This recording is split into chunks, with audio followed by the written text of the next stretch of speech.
Histopathology का नया chapter start करने जा रहे हैं जिसका नाम है मेटाक्रोमैटिक स्टेनिंग। तो मेटाक्रोमैटिक स्टेनिंग में सबसे पहले हमको एक टर्म जानना है जिसका नाम है मेटाक्रोमैसिया। मेटाक्रोमैसिया कहने का मतलब ये होता है कि वैसा किसी भी टिश्यू का वो प्रॉपर्टी, वो बायोलॉजिकल प्रॉपर्टी जिससे ये होता है ये कि टिश्यू को किसी और कलर से डाई किया जा रहा है लेकिन वो हो जाता है किसी और कलर से डाई। इस प्रॉपर्टी को मेटाक्रोमैसिया कहते हैं। जैसे मान लेते हैं कि अगर मेरा स्टेन किस कलर का है, रेड कलर का, लेकिन जब हम उसको डाई किए तो वो किस कलर से डाई हो गया, ब्लू कलर से। तो ये प्रॉपर्टी जो होता है किसी भी टिश्यू का, ये कहलाता है मेटाक्रोमैसिया। और यही मेटाक्रोमैसिया होगा इस चैप्टर में। मतलब हम डाई करेंगे किसी और कलर से और स्टेन होगा किसी और कलर से, तो इसी वैसे ही सारे स्टेन को कहा जाता है मेटाक्रोमैटिक स्टेनिंग।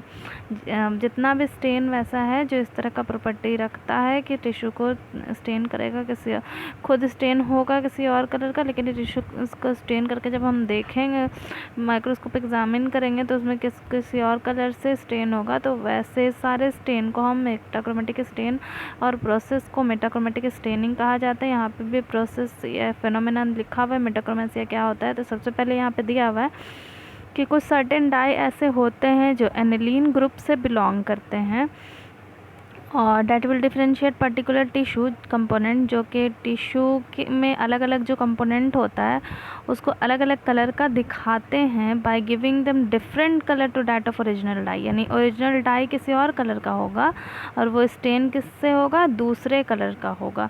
तो यही प्रॉपर्टी जो है, यही फिनोमेना जो है वो क्या कहलाता है, मेटाक्रोमैसिया कहलाता है।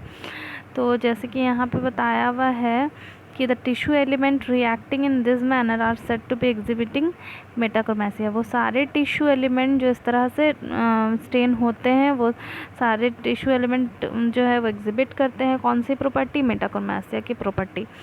तो यहाँ पे ये बताया हुआ है कि द जनरली, वैसे टिश्यू के बारे में बताया है कि the generally accepted explanation of this phenomenon is that change in colour is due to polymerisation. मतलब ये कि ऐसा क्यों होता है, तो पॉलीमराइजेशन की वजह से होता है। पॉलीमराइजेशन कहने का मतलब होता है पॉलीमर बनना। पॉलीमर मतलब क्या होता है, चेन।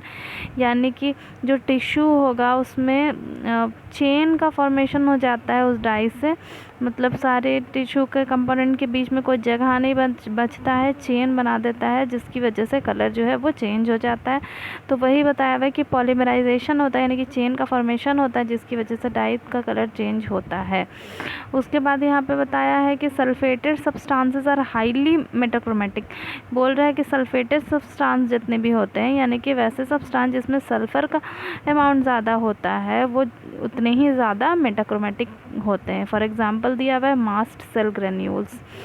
और ये भी बताया हुआ है कि mast cell contain heparin which is highly sulphated. मतलब मास्ट सेल ग्रेन्यूल्स जो हैं वो हाईली मेटाक्रोमैटिक क्यों हैं, तो उसमें हेपरीन प्रेजेंट है और ये हेपरीन ही क्या होता है, बहुत ज़्यादा सल्फेटेड होता है। तो सल्फेटेड है इसलिए वो मेटाक्रोमैसिया का प्रॉपर्टी कंटेन करता है।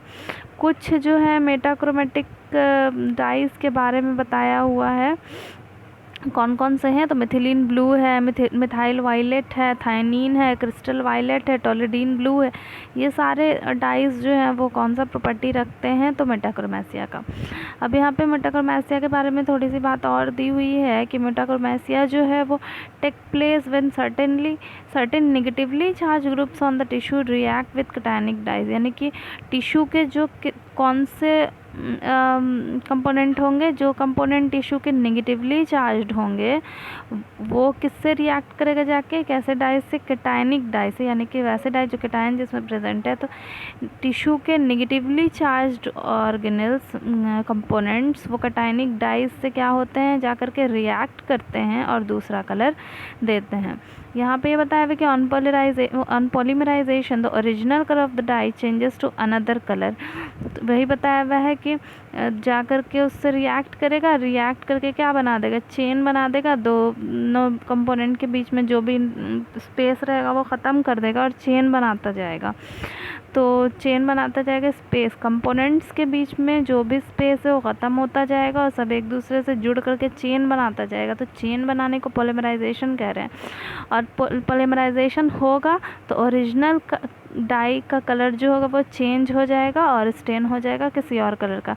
एग्जाम्पल यहाँ पे दिया हुआ है कि मास्ट सेल को अगर हम करते हैं तो बोल रहा है कि स्टेन पिंक विथ टोलिडीन ब्लू, यानी टोलिडीन ब्लू से हम इसको डाई करें तो उसका कलर कैसा है, टोलिडीन का ब्लू कलर का है, लेकिन वो स्टेन किस कलर से हो जाएगा, तो पिंक कलर का स्टेन हो जाता है। तो यहाँ पे ये भी बताया हुआ है कि thionine and toluidine blue dyes are commonly use for quick staining of frozen section. Frozen section को ज़्यादातर स्टेन करने के लिए थायोनीन और टोलिडीन का यूज़ किया जाता है। तो फ्रोज़न सेक्शन नेक्स्ट ये वाला चैप्टर ख़त्म होने के बाद हम बताएंगे फ्रोज़न सेक्शन क्रायोस्टेट। तो वो फ्रोज़न सेक्शन या क्रायोस्टेट होता ही क्विक स्टेन के लिए है, मतलब हम उतना लंबा प्रोसेस नहीं जा करके हमको क्विक अगर रिज़ल्ट चाहिए होता है ना, तो उसके लिए हमको फ्रोज़न सेक्शन या क्रायोस्टेट किया जाता है। तो उसी के लिए हम यहाँ पे डाइज भी यूज़ करते हैं, थायोनीन और टोलिडीन। तो using their metachromatic property to stain nucleus and cytoplasm differently. तो स्टेन करते हैं ताकि न्यूक्लियस और साइटोप्लाज्म जो है वो अलग अलग कलर का स्टेन हो जाए। Metachromasia is enhanced when intermolecular distances are reduced. वही बताया हुआ है, टिश्यू में जो अलग अलग मॉलिक्यूल्स होंगे उसके बीच का जो है डिस्टेंस क्या होने लगता है, घटने लगता है। नेगेटिवली चार्ज जो है कंपोनेंट कटायनिक डाई से रिएक्ट करते हैं तो उन लोगों के बीच का स्पेस कम हो जाता है, पॉलीमर बनाता जाता है, चेन बनाता जाता है। तो वही बोल रहा है कि दोनों के बीच का, सबके बीच का इंटरमोलिकुलर स्पेस जो है वो ख़त्म होते जाता है, डिस्टेंस ख़त्म होते जाता है, नज़दीक आता जाता है, चेन बनाता जाता है और स्टेन का कलर चेंज कर देता है। उसके बाद बताया हुआ फैक्टर्स विच इन्हांसेस मेटाक्रोमेसिया आर, मतलब कि कौन कौन सा फैक्टर जिसकी वजह से मेटाक्रोमेटिक स्टेन होगा टिश्यू।